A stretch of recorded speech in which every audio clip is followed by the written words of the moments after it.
Assalamu alaikum. Students, hopefully all of you are doing well. This is your biology lecture. The topic of our today's lecture is kidney failure and इसके साथ साथ इसको renal failure भी बोला जाता है.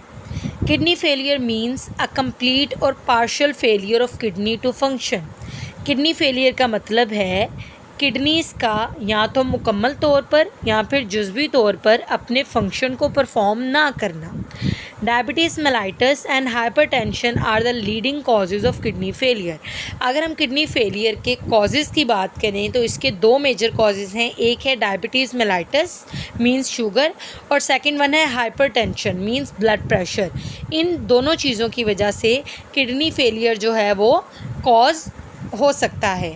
In certain cases sudden interruption in the blood supply to kidney and drug overdoses में also result in kidney failure. इसके अलावा अगर किडनी को ब्लड सप्लाई प्रॉपर ना की जाए तो इसकी वजह से भी किडनी फेलियर कॉज हो सकता है और इसके साथ साथ अगर ड्रग की ओवरडोज कर दी जाए तो इसकी वजह से भी किडनी फेलियर जो है वो कॉज हो सकता है. नेक्स्ट हम बात करें कि किडनी फेलियर के सिम्टम्स के बारे में. The main symptoms of kidney failure is the high level of urea and other waste in blood which can result in vomiting, nausea, weight loss, frequent urination, बार urine आना and blood in urine. Excess fluids in body may also cause swelling of legs, feet and face and shortness of breath. So all of these are the symptoms of the kidney failure. अगर हम kidney failure के treatment की बात करें सो 2 methods के ज़रिए kidney failure को treat किया जा सकता है. The kidney failure is treated with dialysis and kidney transplant. So इन दो मेथड्स को फॉलो करते हुए किडनी फेलियर को ट्रीट किया जा सकता है. फर्स्ट वन हम डिस्कस करेंगे डायलिसिस को. Dialysis means the cleaning of blood by artificial ways. So dialysis basically blood को क्लीन करना है आर्टिफिशियल वेज से, मसनूई तरीक़ों से ब्लड को क्लीन करना है. There are 2 methods of dialysis. Further dialysis के भी 2 मेथड्स हैं. फर्स्ट वन है पेरिटोनियल डायलिसिस और सेकंड वन है हीमोडायलिसिस. सो स्टूडेंट्स, आज के इस लेक्चर में हम पेरिटोनियल डायलिसिस को स्टडी करेंगे. In this type of dialysis the dialysis fluid is pumped for a time into the peritoneal cavity. इस किस्म के डायलिसिस के अंदर जो डायलिसिस फ्लूइड है उसको पम्प किया जाता है पेरिटोनियल कैविटी के अंदर, which is the space around gut, जो कि एक स्पेस है अराउंड द गट मीन्स खुराक की नाली के इर्द गिर्द.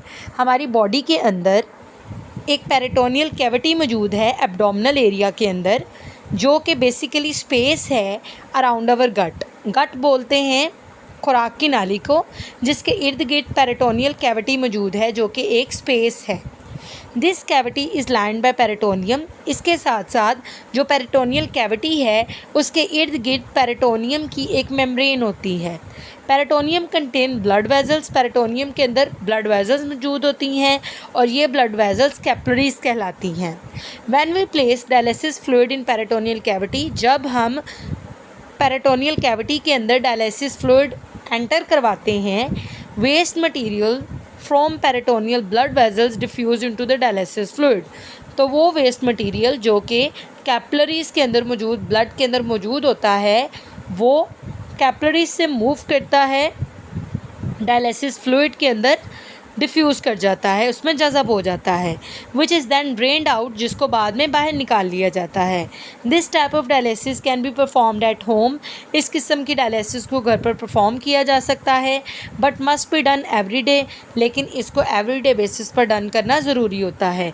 सो ये एक सिंपल डायलिसिस का मेथड है, ब्लड को क्लीन करने का मेथड है, जिसके ज़रिए ब्लड के अंदर मौजूद जितनी भी वेस्ट मटीरियल्स हैं उनको रिमूव करवा लिया जाता है. वो सारे के सारे वेस्ट मटीरियल डायलिसिस फ्लूइड के अंदर डिज़ोल्व हो जाते हैं. देन उस डायलिसिस फ्लूइड को बॉडी से बाहर निकाल लिया जाता है. सो इस तरीके से क्लीनिंग ऑफ ब्लड जो है वो कंप्लीट हो जाती है. सो स्टूडेंट्स, यहाँ पर फिगर 11.11 के अंदर पेरिटोनियल डायलिसिस को डायग्रामेटिक वे में रिप्रेजेंट किया गया है.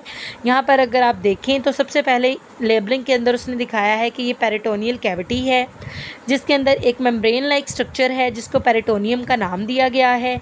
और पेरिटोनियम जो है इस एरिया के अंदर येलो लाइन से शो किया गया है. सो स्टूडेंट्स, यहाँ पर ये जो येलो लाइन आपको नज़र आ रही है, ये बेसिकली वो मेम्ब्रेन है जो कि पेरिटोनियल कैविटी के इर्द गिर्द मौजूद होती है। डायलिसिस फ्लूइड जो है वो बॉडी के अंदर एंटर कराया जाता है। इस डायलिसिस फ्लूइड के अंदर जितना भी वेस्ट मटेरियल ब्लड के अंदर मौजूद होता है वो डिज़ोल्व होता है। देन इस डायलिसिस फ्लूइड को बॉडी से बाहर ड्रेन कर लिया जाता है और इस तरीके से जितना भी वेस्ट मटेरियल है वो ब्लड से रिमूव हो जाता है और ब्लड की क्लीनिंग जो है वो कंप्लीट हो जाती है।